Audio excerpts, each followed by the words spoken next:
Sons da Terra.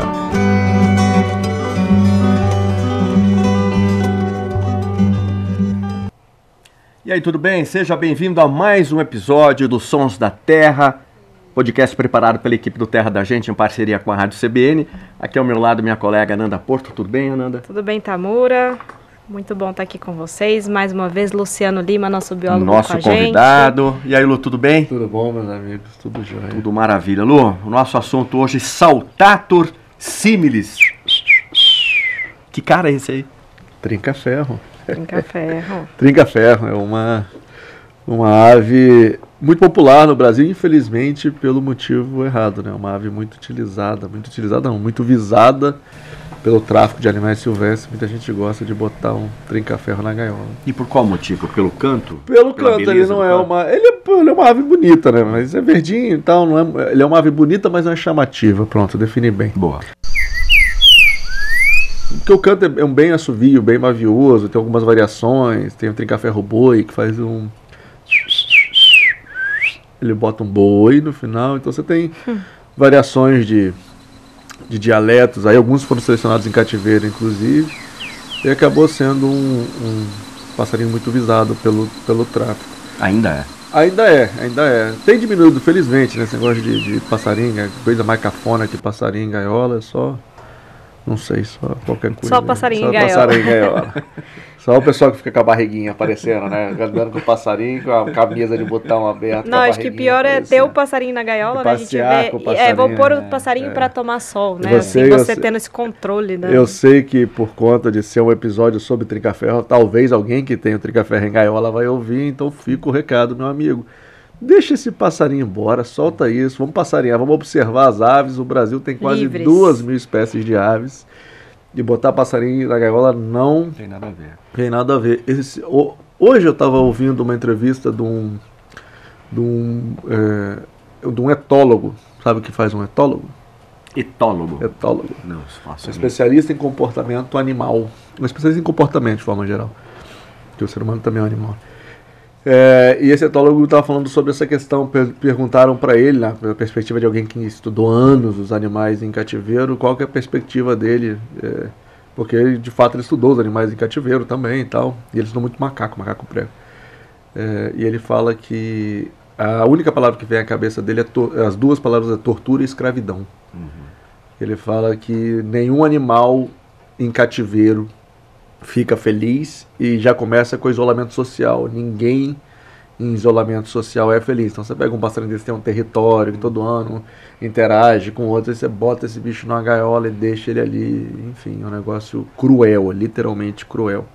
Ah, Luciano, mas tem gente que é importante ter os bichos por causa da questão da conservação. Sim, mas aí você deixa para questão científica, né? Para outra quem pegada, estuda, né? A vida inteira, enfim, vamos manter os bichos soltos, né?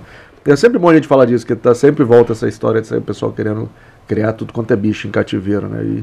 E animal silvestre para ficar na natureza. Pet é cachorro, gato, codorna, calopsita, se quiser tem. Agora outros vão deixar solto. Mas voltamos a falar de coisas boas. Voltemos ao trinca-ferro. O trinca-ferro, né? A gente estava até conversando um pouquinho aqui anteriormente ao começo dessa gravação, que também é conhecido como picharro, né? E tem algumas regiões também que chamam de bico de ferro, enfim.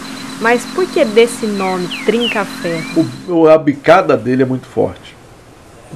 Se você der bobeira ali, eu já nilhei alguns trinca-ferros, é um negócio dolorido, assim, impressionante. Então mas não é especificamente só ele, tá? Os outros parentes desse gênero também? Também tem. O pessoal inclusive falava que dependendo, pode ter outras origens para esse nome também, mas que era difícil manter em gaiola, porque dependendo da gaiola ele até amassava um pouquinho e tal, quebrava a gaiola de bambu. Eu já vi falar dessas histórias, tem a ver com ele em gaiola também. Mas é por conta disso, o som, a vocalização, ele não é um nome onomatopeico, né? A onomatopeia é ligada ao canto dele, de gente que fala, que também é compartilhada pelo tico-tico, que tem uma estrutura um pouco parecida, embora os cantos sejam completamente diferentes, o timbre lembra. Seria bom dia, seu Chico, oi, seu Chico. Acho que o Sique até fala, realmente o Sique fala disso também. Agora, Luciano, em relação ao bico dele, foi uma evolução que ele teve por questão de alimentação? Tem algum sentido assim ou não? Boa pergunta. Os saltatos, eles têm a gente tem aí, se eu não me engano, são 15 espécies do gênero saltato, do trinca-ferro, o saltato orcímeros faz parte do gênero do saltato. A gente tem 15 espécies desse gênero no mundo. No Brasil a gente tem 8 espécies. Aí tá o trinca-ferro, tá o tempera-viola, o bico de pimenta, várias aves. E todos eles têm a dieta onívora, se alimentam de insetos, tem um componente grande de insetos, mas também comem frutas, sementes. Então o bico é um bico que serve para toda a obra. Consegue quebrar semente grossa, grão grosso. É interessante que, eu falei, são várias espécies do gênero, né? Só o trinca-ferro é o saltato orcímeros. Mas tem uma outra espécie no Brasil, o bico grosso, que é um bicho pouco conhecido, não canta muito, tem um cantinho bem discreto, bem agudo. É uma ave que está associada às montanhas do Sudeste, tem em Itatiaia, tem lá em Cunha onde eu moro, no sul do Brasil tem alguns lugares. E é um bicho que é uma das poucas aves brasileiras, e no mundo de modo geral, que é principalmente folívora. Ele se alimenta principalmente de folhas. Masca folha de bambu, masca folha de... Você vê ele mascando ali, mandibulando, a gente chama. Quebrando a estrutura da folha. E eu já vi também o trinca-ferro. É um dos meus vizinhos lá no meu sítio. Hoje de manhã, quando eu vim pra cá pra gravar, como tava muito frio, acho que foi o dia mais frio, uma geada absurda hoje de manhã, tinham 4 trinca-ferros no comedor na hora que eu saí. Acho que eles, quando tá muito frio assim, os bichos perdem um pouco a territorialidade. Também a gente tá bem fora do período reprodutivo. E toleram mais a presença um do outro. E eles sempre comem quirera, estão lá no comedouro comendo quirera mesmo. Nesse grupo, né, nesse gênero Saltator, o tempera-viola, trinca-ferro gongá, né, o que o pessoal chama de sabiá-gongá, são as duas espécies que muita gente confunde com o trinca-ferro que a gente está falando hoje, né? Porque a aparência é muito realmente parecida, mas colocando agora, né, assim, as fotos aqui um do lado do outro, talvez dê para perceber uma diferença. Mas em relação à vocalização, a voz deles são diferentes. São diferentes. O canto de todos eles são diferentes. Tem uns chamadinhos que podem confundir. Inclusive, além desses que você falou, a fêmea desse que eu falei do bico grosso também se parece bastante com o trinca-ferro. Bastante mesmo. Diferencia ali pela manchinha amarela na base do bico, enfim. Mas o canto, são todas aves muito vocais, utilizam muita vocalização para marcar território, especialmente na temporada reprodutiva. Eles começam a cantar mesmo, faltando um mês aí para a primavera. Eles começam a cantar bastante, aí essa época estão basicamente calados, você ouve um chamadinho ou outro, os bichos da natureza, né, mas estão bem calados. Às vezes você ouve um cantinho, mas é bem difícil. E os cantos são muito diferentes. E são todos cantos bem bonitos. A gente tem uma substituição geográfica, vamos dizer assim. Porque às vezes são diferentes regiões, mas também diferentes ambientes. Então, por exemplo, mesmo em lugares onde você tem um estado, que você tem 2 ou 3 espécies de trinca-ferro, geralmente eles estão em lugares diferentes.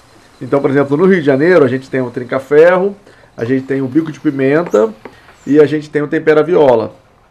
O trinca-ferro está meio que nas bordas e também tem o bico grosso.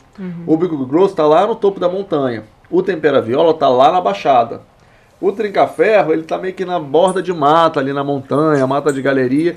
E o bico de pimenta ele está no meio da mata, super preservado ali. É um canto que, inclusive, esse era um bicho que também acho que, felizmente, não é avisado pelo tráfico, mas ele tem coloração chamativa, né? Esse bico vermelho lindo, essa cor preta. E também tem um canto bem... Eu ouvi de longe, assim, na mata. É um bicho que minhas amostragens com gravadores autônomos sempre pegam o canto dele, lá em Paraty. Então eles se separam, vamos dizer assim, em termos de hábitat e em termos também de distribuição geográfica. Agora, questão assim de reprodução. A fêmea bota quantos ovos? Como que funciona? Geralmente eles fazem um ninho em tacinha, né? Todos os saltatos fazem aquele ninho clássico de passarinho, com as palhinhas e tudo mais. Geralmente no máximo 2 ovos, raramente 3, incubado principalmente pela fêmea. É uma ave que, por ser um bicho de borda de mata e ter esse ninho aberto em taça, já há registros também de parasitismo por conta do vira-bosta, do chupim. Vai lá e o trinca-ferro cuida do filhote. Eu já vi um trinca-ferro adulto alimentando um filhote de chupim, isso que eu me lembrei disso. E mas é um bicho que reproduz na primavera, né? Na verdade, eles começam a crescer a bateria aí, finalzinho do inverno. Então, agosto, você já começa a ter um aumento da atividade vocal. E quando chega a estação reprodutiva, quando chega a primavera, os bichos já estão, às vezes, até no meio da estação reprodutiva. É interessante que as aves, você tem várias coisas que são... Mas o macho das aves, ao longo do ano, eles passam por uma transformação fisiológica muito grande. O trinca-ferro... Na plumagem? Não na plumagem, interna mesmo. Então, os testículos... A ave não tem testículo, você não vê testículo externo, né? Então, você tem as gônadas lá, que são de certa forma, são os testículos lá, mas são internos, são as gônadas. E elas mudam muito de tamanho da estação reprodutiva para não reprodutiva. Então essa mudança de tamanho está associada ao bicho ficar também mais vocal, defender mais território, porque tem uma série de hormônios que passam a ser liberados, e a gônada aumenta aí muitas vezes de tamanho interno. E tem muita diferença no dimorfismo entre o macho e a fêmea? Não, nos trinca-ferros de modo geral não. No bico grosso tem um pouco, mas nos trinca-ferros de modo geral são aves que são parecidas. Tem uma diferença sim, da plumagem, mas são parecidas. A diferença principal está no canto, que é principalmente o macho que vocaliza. A fêmea tem uns chamadinhos ali. É interessante que o filhote é diferente. O filhote do trinca-ferro ele é pintadinho, ele é rajadinho por baixo. É bem diferente, assim, bem bonitinho. Eu acho que eu nunca vi. Eu sempre vejo lá em casa, nos comedouros, lá, quando chega dezembro, é só ir lá. Que eles estão por lá. E ele fica quanto tempo, mais ou menos, sob os cuidados dos pais, assim, que dá para estimar? Vão ficar aí uns 20 dias no ninho, no máximo, por aí. E vão ficar um mês e meio sob os cuidados do pai, depois vão. Já vão. Já vão. E aí, geralmente, eles podem tentar uma outra ninhada, né? E aí eles tentam uma outra ninhada. Eu já acompanhei ele em casa 2 ninhadas consecutivas. Eles soltaram 4 filhotes numa estação reprodutiva. E é comum isso? Acontece. Quando a ave é muito experiente, está num lugar com recurso assim, muitas aves tentam reproduzir mais de uma vez durante a estação reprodutiva. Né? Ou também, às vezes, quando é predado o filhote no começo, perde o ninho, aí o bicho tenta de novo, às vezes faz o ninho em outro lugar. Ô Lu, mas você está falando, né, no caso que na sua casa ele aparece ali no comedouro e tudo mais, né? É claro que tem muita gente, a gente está num período frio de inverno, que os comedouros são um sucesso, mas a chance de aparecer um trinca-ferro em comedouro normalmente é em região que está mais perto à borda de mata, né? Porque você não vai no meio da cidade atrair Se tiver um parque urbano, uma área verde considerável, sim, mas ele não é uma ave, definitivamente não é uma ave urbana. Até porque as pessoas pegariam logo, mas ele é um bicho de borda de mata. Mas por ser onívoro, tolera áreas rurais, não precisa ter uma mata super preservado. O bico de pimenta é um bicho de área mais preservada. No cerrado, a gente tem o batuqueiro, que é um bicho também super vocal, canta muito, lindo, lindo, lindo.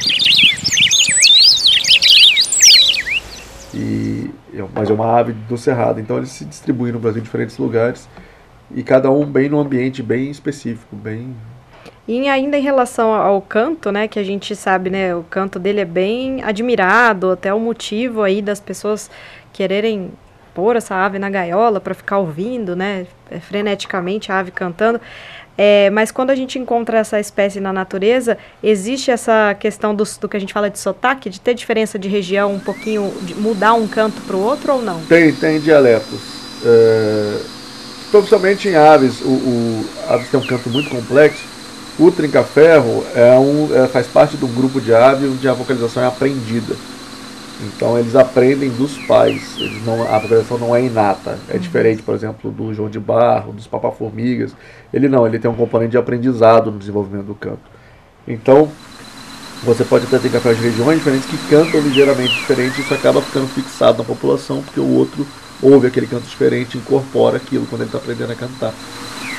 E aí, tanto que em cativeiro você tem o trinca-ferro boi, tem vários nomes de trinca-ferro, entre aspas, que fazem referência aos diferentes tipos de canto, dialetos, tipos de trinca-ferro vira, tem vários. E alguns são selecionados, inclusive, em cativeiro. Mas pode acontecer, de repente, de uma espécie ou subespécie, ouvindo o canto de outra, pegar o sotaque ou o canto do outro? Misturar tudo, né? O bicho dá uma confundida. Tem experimentos feitos, inclusive, em cativeiro, que se você faz isso, você Porque o bicho começa a ouvir quando ele tá dentro do ovo ainda, né? O pai vocaliza bastante no ninho ali e tal. Aí se você separa numa chocadeira e você começa a botar outro canto de outra espécie, ele não faz o canto habitual da espécie, ele faz uma outra coisa.